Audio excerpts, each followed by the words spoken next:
My name is Jim Grossi, and I'm about to be interviewed by Bobby Fazio.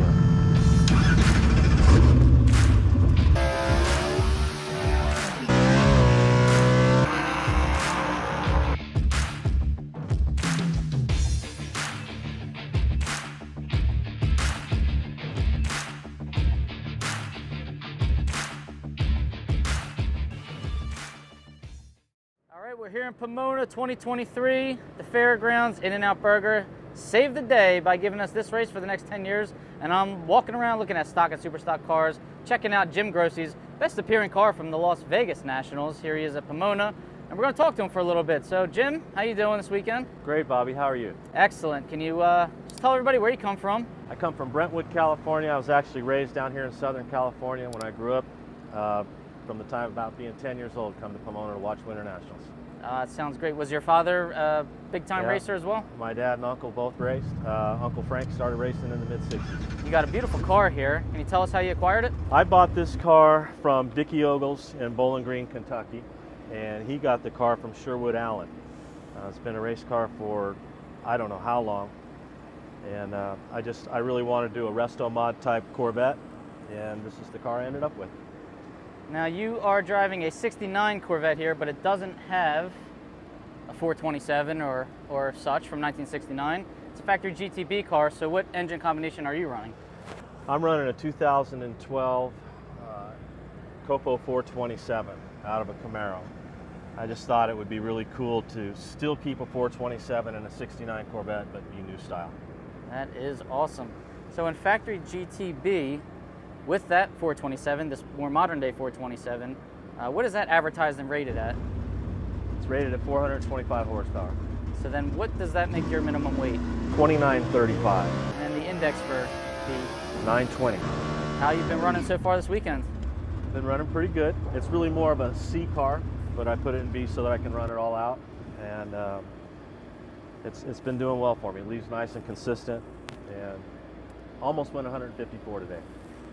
It looked like it did a nice wheelie, drove straight. 154 would have been nice. There was a lot of headwind and crosswind up there, so you might hit that number tomorrow during first round. Who builds the engine for the car? This is a Jeff Taylor engine. When I started out, I knew that I wanted to do a new fuel-injected engine. I knew I wanted to do an FGT car. Studied the classes and decided I came to the conclusion I knew I wanted to go into C. And then that was going to either be a 69 Camaro or a 69 Corvette because they have extra hood clearance to fit these tall manifolds. Talked to Jeff Taylor, we figured out what the weight would be and determined that 2012 would be the best model for us, best year for us to run. That's an original Copo air cleaner that fits on it. Wow. Let's see what kind of header clearance you got here. It's got a lot of clearance. I'm fortunate enough that I'm able to make the headers come out at an angle so the underneath the car stays nice and clean. And those headers were built by Greg Holman at REF. Wonderful. Now, who painted the car? I mean, it's absolutely gorgeous. I had the paint done by a local guy, Trendsetters. He does a lot of Harleys and street rods and stuff. He's as eccentric as all painters are. And I just happened to catch him on the right day. I like the top here with the black. The paint scheme, this is just House of Colors, standard colors. I bought a $40 app. And I designed the paint scheme based on that app and gave it to the painter. It did not include that silver line. He added the silver line. I think it was a good touch. Nice. Yeah, let's take a closer look at that. Love it. Let's take a look inside the car. Sure. What kind of transmission and torque converter are you running? This has a ProTrans Turbo 350 with the ATI Super Case and bell housing. What kind of RPM do you run with it? I'll go through the lights at 9,000 with this. Wow. And it's got a pretty long stroke. It's a 4-inch stroke motor. So that's buzzing pretty good for one of those. What do you launch at and shift? I've been leaving about 4,200 to be soft. If I leave 48, 5,000, it'll leave a lot harder. I'm guessing this converter would then flash around, what, 6,000? 7,500. Wow, way higher than I was thinking. 7,500. It's pretty loose. It's a cone converter. A little 7-inch converter, I assume? No, it's 8. That's pretty amazing. And who wired the car up? Phil Mandela wired the car up. I used the Holley Smart Wire on it, so it's all logic. There are no relays, no fuses, and I can tell it to do things. I can control the AccuSump with it. I can control reverse lights with it. You name it. You can put logic to it and make it do anything. If you would trip a breaker, what would have normally been a breaker, it'll just keep resetting. Oh, that's cool. Yeah. Put a lot of time into making the car fit me.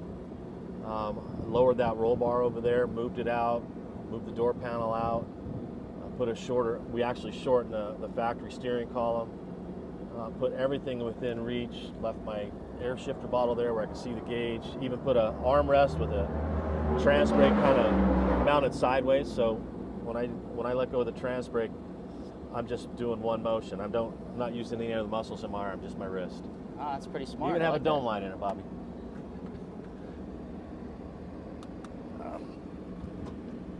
Ooh, look at that.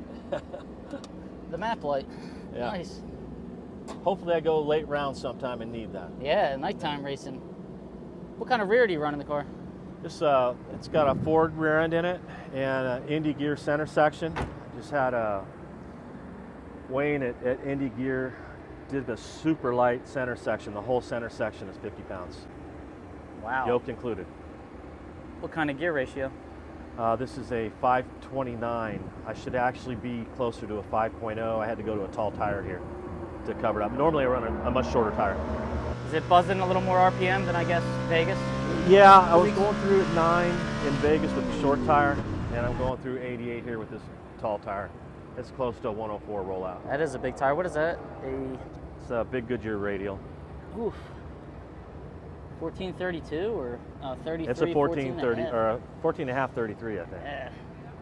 That is a big tire. What kind of fuel do you have to run in a car like this? I could run C14, but I'm running C25. This is a little over 15 to 1 of these motors. Wow.